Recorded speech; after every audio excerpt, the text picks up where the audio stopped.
Bonjour à tous, on se retrouve aujourd'hui pour une toute nouvelle vidéo review et aujourd'hui on s'intéresse à la télé-réalité de Netflix et la version française de The Circle Game et on en parle juste après le générique, c'est parti, générique.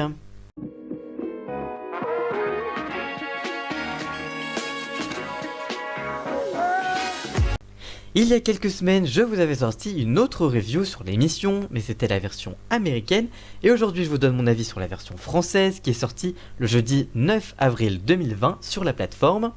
Côté synopsis, eh bien ça reste le même concept, des concurrents emménagent dans un même immeuble mais sans jamais se voir au cours de la compétition, car ils vivent chacun dans leur propre appartement, ils communiquent uniquement en utilisant The Circle, un réseau social spécial conçu pour l'émission et qui leur permet de se présenter comme ils le souhaitent. Les joueurs peuvent ainsi choisir une personnalité complètement différente de la leur ou rester comme ils sont. Tout au long de la série, les concurrents se notent du premier au dernier rang. Les deux joueurs les mieux notés deviennent les influenceurs et bloquent les autres joueurs à la fin de chaque épisode. Ces derniers sont éliminés, mais ils ont la possibilité de rencontrer un joueur encore en lice avant de partir.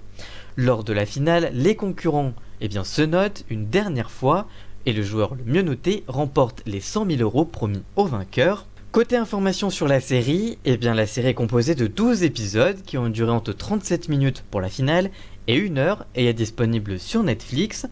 A savoir que de nouvelles saisons sont prévues pour la version américaine, mais ce n'est pas tout, la version française pourrait elle aussi en avoir d'autres.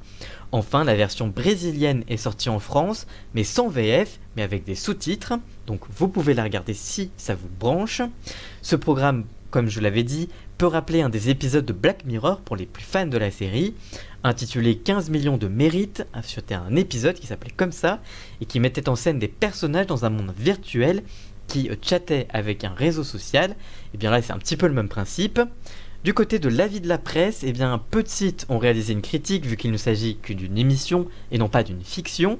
Sur IMDb, la série est notée 7,2 sur 10, quand Sens Critique attribue elle la note de 6,9 sur 10. Enfin, le Journal du Geek évalue l'émission à 2 sur 5. Du côté de mon avis, après la bonne saison américaine, la version française était attendue. Le pari est réussi pour moi. Le concept du programme tient toujours autant ses promesses. Il y a de nombreux rebondissements, déjà connus de la première version, mais il y a des jeux différents et dans des autres versions, mais aussi quand même des rebondissements quand même très différents puisque ce n'est pas les mêmes candidats. Justement, le casting est très sympa, avec des profils différents, des mamies très attachantes, des frères jumeaux ou encore un intellectuel qui se la joue un petit peu bobo.